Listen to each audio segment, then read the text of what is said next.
하나님께서 우리에게 주시는 말씀은 시편 34편 1절에서 8절까지 말씀입니다. 내가 여호와를 항상 송축하며 내 입술로 항상 주를 찬양하리이다.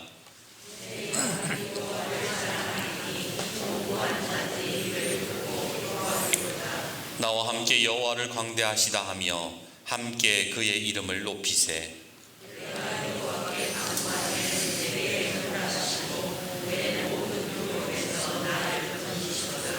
그들이 주를 앙망하고 광채를 내었으니 그들의 얼굴은 부끄럽지 아니하리로다.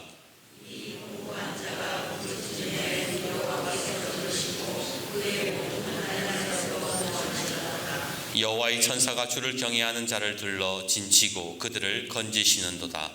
너희는 여호와의 선하심을 맛보아 알지어다. 그에게 피하는 자는 복이 있도다. 옛날에 아주 용하기로 소문난 의원이 있었대요.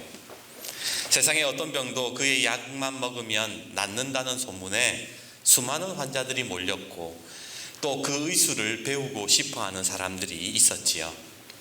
그리고 그 용한 의원은 자기의 의술에 만족하지 않고 연구를 거듭한 끝에 죽은 사람도 살릴 수 있는 연고를 하나 만들어내게 됩니다.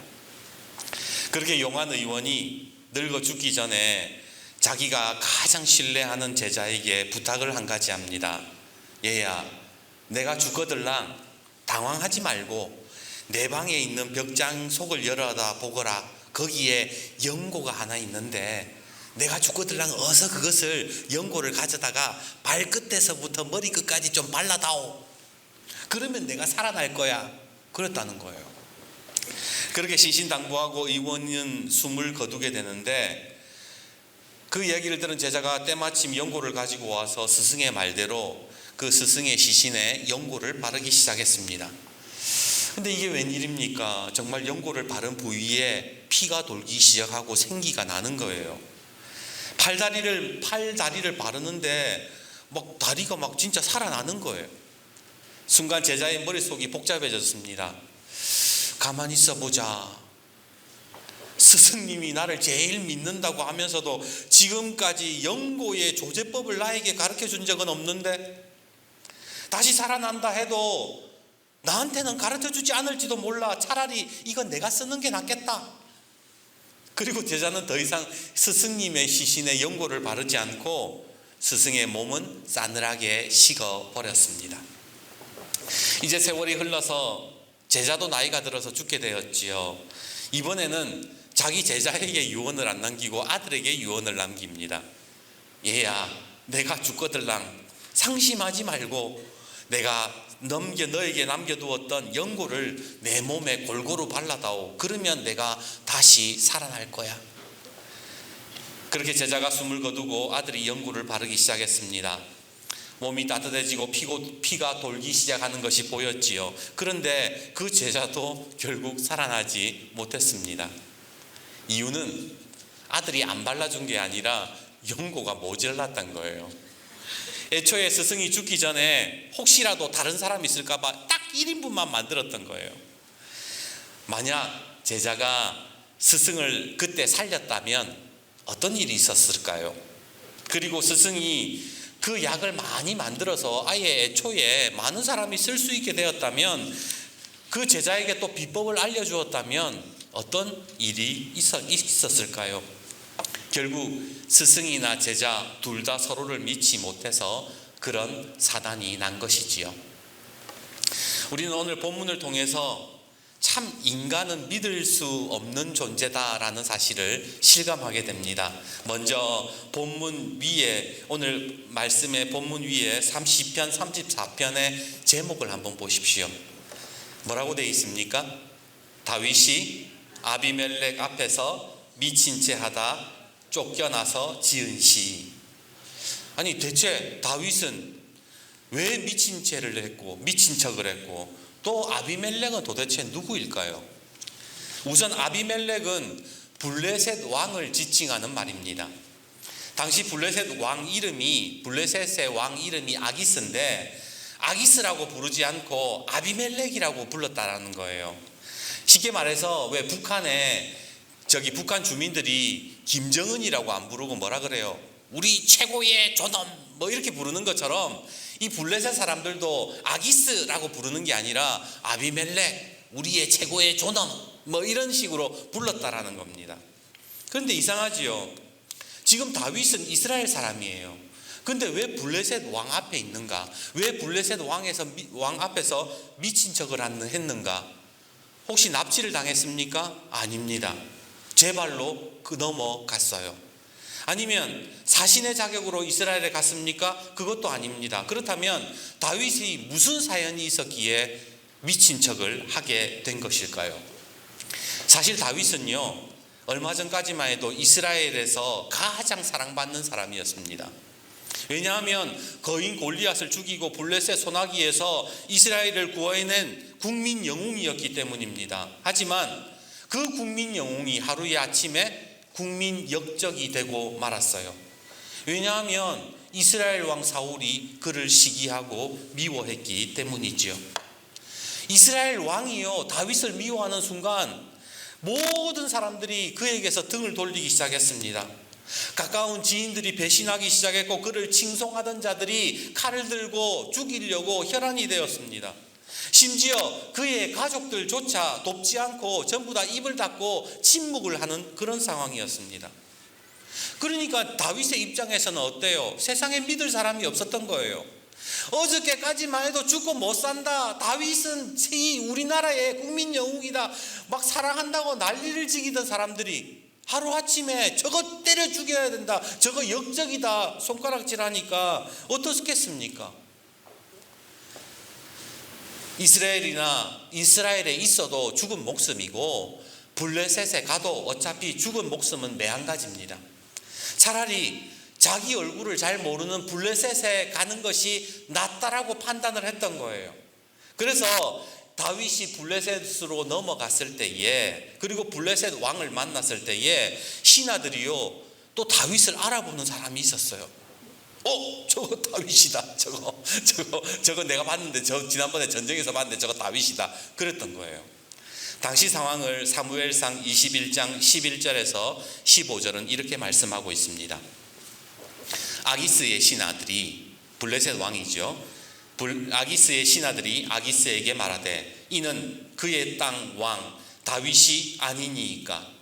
무리가 춤추며 이 사람의 일을 노래하여 이르되 사울이 죽인 자는 천천히요 다윗은 만만이라 이로다 하지 아니하였나이까. 다윗이 이 말을 듣고 그의 마음에 두고 가드 왕 아기스를 심히 두려워하여 그들 앞에서 그의 행동을 변하여 미친 채 하고 대문짝에 그적거리며 침을 수염에 흘리매 아기스가 그의 신하들에게 이르되 너희도 보거니와 이 사람이 미치광이로다. 어찌하여 그를 내게로 데려왔느냐? 내게 미치광이가 부족하여서 너희가 이 자를 데려다가 내 앞에서 미친 짓을 하게 하느냐? 이 자가 어찌 내 집에 들어오겠느냐 하니라. 다윗이 블레셋에서 살기 위해서 갔는데 거기에서 살기 위해서 무슨 짓을 했다는 거예요? 입에 침을 흘리고 막 문을 끌고 기괴한 소리를 내면서 막 미친 짓을 한 거예요. 그런데 여러분, 이 상황에서 다윗의 마음을 한번 생각해 봅시다. 다윗의 심정이 어땠을 것 같으세요? 어저께까지만 해도 사랑받는 사람이었잖아요. 국민 영웅이었잖아요. 그런데 지금은 국민 역적이 돼가지고 그것도 모자라서 목숨을 부지하려고 자기가 미친 짓을 하고 있는 자신이 얼마나 비참했겠냐 말입니다. 다행히 정말 미친 사람 취급을 받아서 목숨을 부지할 수 있었지만요, 자존심 센 사람들은 그걸 못 견디는 거예요. 차라리 내가 죽어버리는 게 낫지, 내가 이럴 바에야 내가 그냥 이 생을 마감하고 내 자존심 지키면서 당당하게 나 죽겠다, 그럴 사람들 많아요. 또 한편으로는 어때요? 하나님이 왜 그런 상황에 나를 이 지경까지 나를 몰아넣었나 그러면서 하나님이 원망하면서 하나님 버리는 사람들이 왜 없겠냐 말입니다. 그런데 오늘 본문에 아까 여러분들이 보았듯이 다윗이 아비멜렉 앞에서 미친 채 하다가 쫓겨나서 지은 시라고 하잖아요. 다윗이 이제 그렇게 목숨을 부지하고 나서 지은 시인데 1절과 2절을 한번 보십시오. 1절과 2절. 내가 여호와를 송축하며 내 입술로 항상 주를 찬양하리이다. 내 영혼이 여호와를 자랑하리니 공고한 자들이 이를 듣고 기뻐하리로다. 이게 지금 이런 상황에서 자기가 지금 비참하게 쫓겨나서 미친 척 해가지고 간신히 살아난 상황에서 나올 이야기입니까? 나올 고백이냐 말입니다. 만약 여러분이요 1년 농사를 완전히 망해버렸다 칩시다. 다윗처럼 이렇게 고백하실 수 있습니까? 여러분들이 어떤 일을 하고 사업을 했는데 사람한테 배신당하고 사업이 쫄딱 망했을 때에 나는 하나님 자랑할 수 있어요. 나는 하나님을 찬양할 수 있습니다. 찬양합니다. 그렇게 할 수 있냐 말입니다. 그런데 다윗은 지금 이상하게 우리가 생각하는 것과는 정반대로 지금 고백을 하고 있다라는 거예요. 아니 어떻게 이렇게 비참하고 좌절되는 상황에서 이렇게 찬양을 할 수 있었던 걸까요? 제가 설교 준비하면서 한 집사님의 간증글을 읽게 되었습니다. 저는 1975년 12월 18일 교통사고를 당해서 3개월 만에 의식을 찾았습니다. 제가 눈을 떴을 때 늙으신 어머니와 아내 김필순 집사가 저를 지켜보고 있었고 수 간호사가 말하기를 이 병원에서 가장 오랫동안 산소 호흡기를 꽂았던 사람이라고 말해 주었습니다. 하지만 살아났다는 기쁨보다 절망이 더 컸지요. 깨어있지만 아무것도 할 수 없는 전신마비 환자에게 무슨 희망이 있었겠습니까? 차라리 죽고 싶었습니다. 지난날 돈 한 푼 더 벌어보겠다고 몸부림치며 자존심 내세웠는데 그것이 이제는 아무 의미가 없어졌습니다. 인생의 목표를 잃어버리고 인생의 허무함과 공허함만이 찾아왔습니다. 그리고 그런 감정들이 나를 표독스럽게 만들었습니다. 수발되는 어머니와 아내에게 왜 죽게 내버려 두지 않았냐 원망과 욕설을 퍼부었습니다. 뻣뻣한 산송장이 되어서 미움과 증오로 세상을 욕하고 모두를 미워했습니다. 그러던 어느 날 아내가 틀어놓은 기독교 방송에서 어느 목사님의 설교가 흘러나왔습니다. 당신이 누구인지 혹은 어떤 일을 해왔는지 상관없습니다. 예수님께서는 당신의 죄 많은 성품을 변화시키기 위해서 이 땅에 오셨습니다.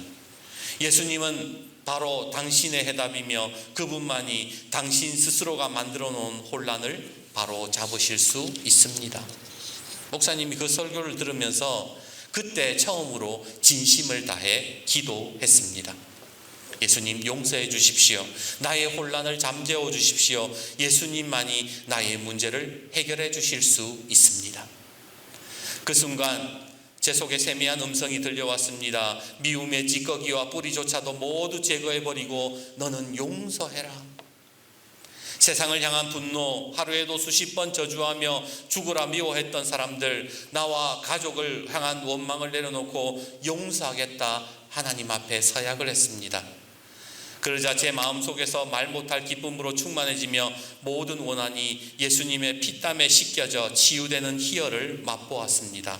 그 이후 마비되었던 제 몸이 서서히 풀리기 시작했고 비록 꼿꼿이 서지 못하지만 비틀거리며 걸을 수 있게 되었습니다. 제가 누워있는 5년 동안 아내가 야쿠르트 배달하며 근근히 가정을 지켜왔습니다. 더 이상은 가만히 있을 수 없어 신문 배달을 시작했고 지금은 4년째 화장지 판매를 하고 있습니다.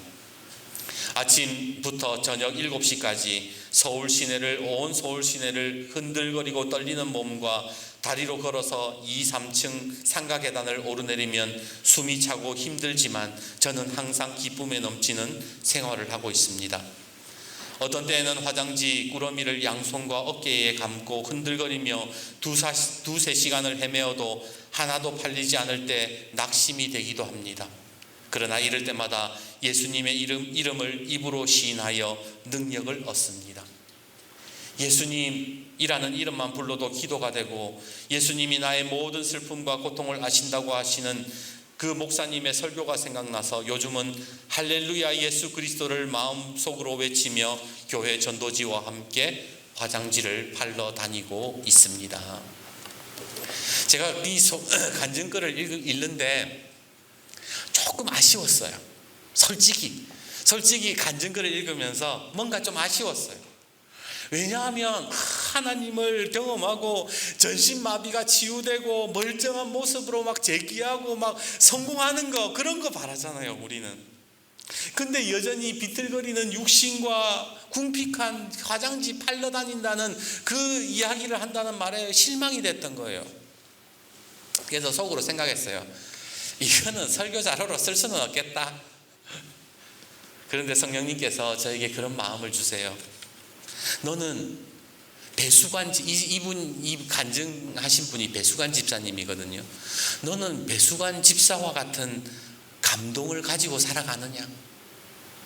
너는 신앙생활 하면서 이 배수관 집사와 같은 감동이 있느냐? 너는 이 사람과 같은 기쁨이 있어?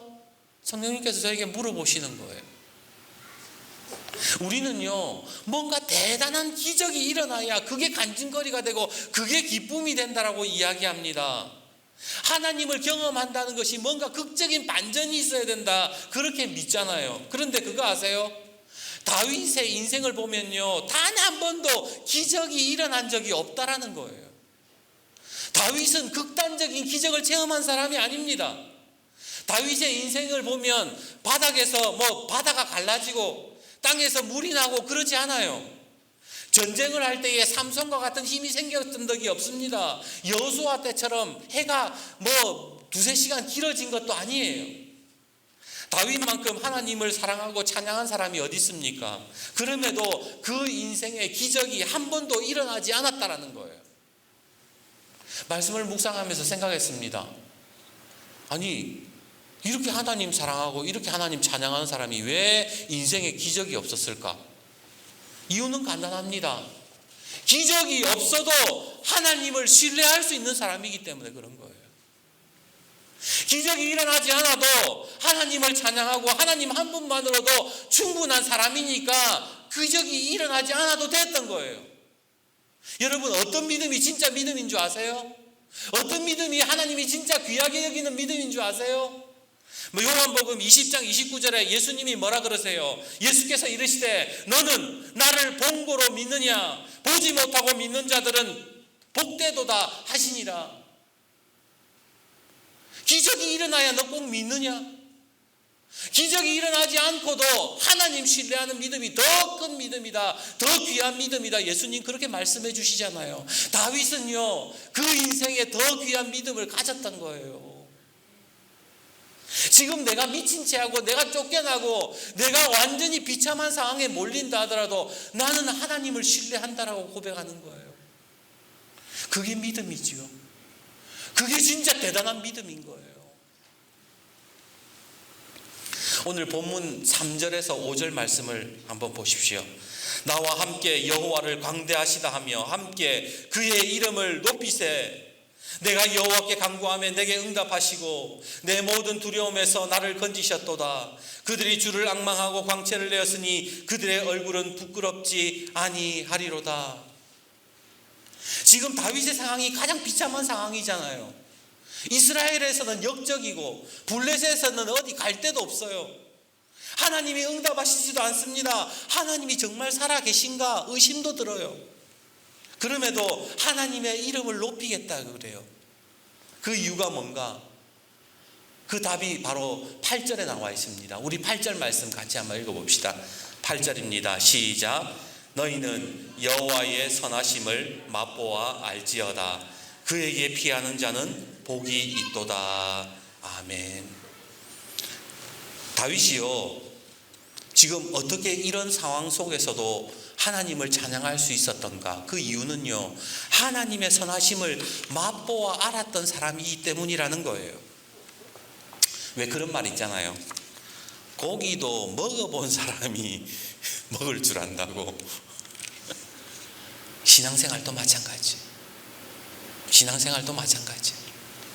어떤 사람이 신앙생활 잘하는가? 바로 하나님의 선하심을 맛보아 아는 사람들이 신앙생활을 잘하는 거예요. 내 삶에 기적이 일어나지 않아도, 내 삶에 극적인 반전이 내 눈앞에 일어나지 않아도 이미 하나님이 선하심을 그 맛보아 아는 사람들은요, 그 어려운 상황 속에서도 나 하나님 찬양할 수 있습니다, 나 하나님 여전히 신뢰합니다, 하나님은 선하신 분이십니다라고 고백할 수 있더라는 거예요. 아이들은요, 어른들이 왜 그렇게 쓴 술을 마시는지 이해하지 못합니다. 왜 냄새나는 청국장 좋아하고 왜 쓴 나물을 그렇게 자주 먹는지 애들은 몰라요. 신앙생활도 그렇다는 거예요. 우리의 신앙이 어린아이와 같을 때에 왜 어려운 순간에 감사하지, 왜 답답한 순간에 찬양하는지 몰라요. 그런데 하나님의 선하심을 경험하는 사람들, 하나님의 선하심을 믿으면서 오늘도 찬양을 그치지 않는 사람들 속에 하나님이 역사하시는 것을 경험한 사람들은요, 하나님을 찬양할 수 있더라는 거예요. 그러기에 바라옵기는 오늘 어떤 상황 속에서도 하나님의 선하심을 의지하며 찬양을 하시는 저와 여러분이 되기를 주님의 이름으로 축복합니다. 이제 말씀을 맺습니다. 건국대학교 부총장을 지내신 유태영 박사님이라고 계세요. 그는 농촌 머슴의 아들로 태어나 제대로 교육을 받지 못했습니다.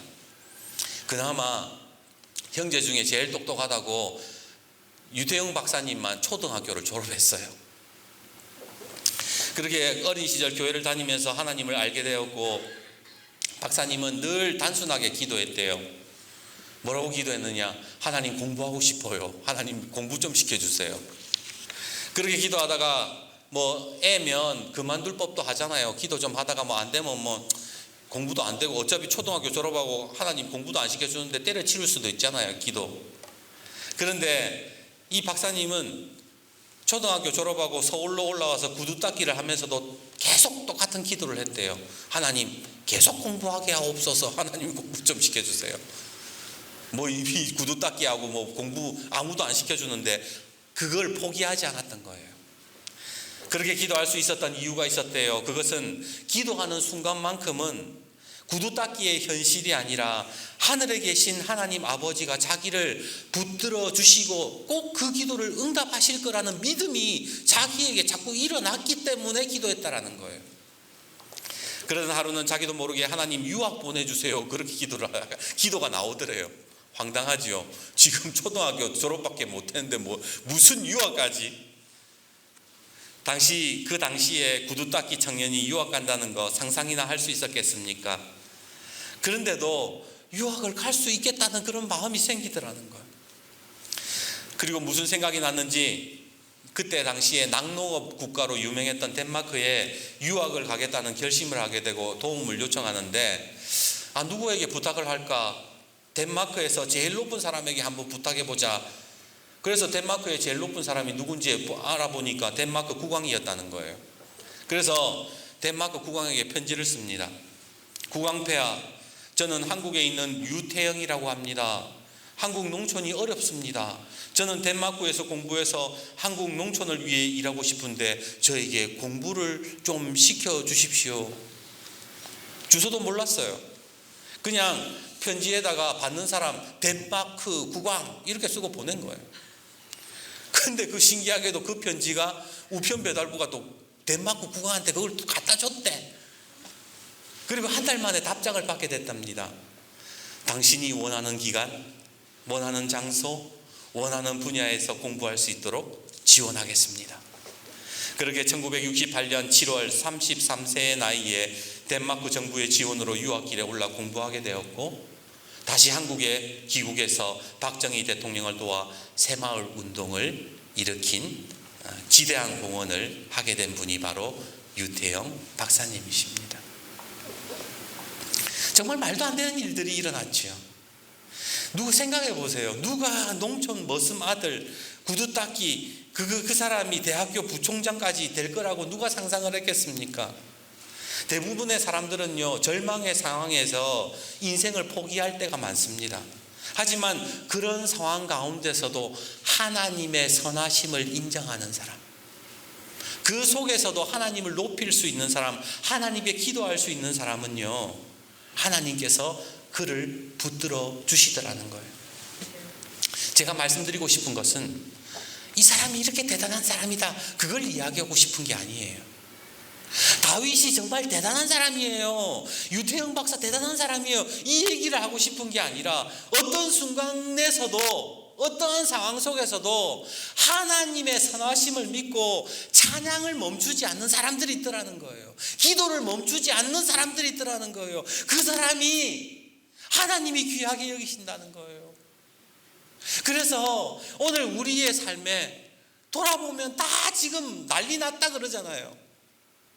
그런 상황에서 절망하지 않고 하나님의 선하심을 붙들고 기도할 수 있는 저와 여러분이 되기를 주님의 이름으로 축복합니다. 그 사람이 어떤 사람인가? 하나님을 맛보아 아는 사람이라는 거예요. 그 사람이 하나님 경험하는 사람이라는 거예요. 그 사람이 하나님의 선하심을 끝까지 붙드는 사람이라는 겁니다. 그러기에 오늘 다윗처럼 어떤 순간 속에서도 하나님의 선하심을 믿으십시오. 그리고 하나님을 높이시고 하나님을 찬양하십시오. 그럴 때에 오늘 믿음으로 승리하시고 또 그런 삶의 자리 속에 하나님을 맛보아 알아가는 저와 여러분이 되기를 주님의 이름으로 축복합니다.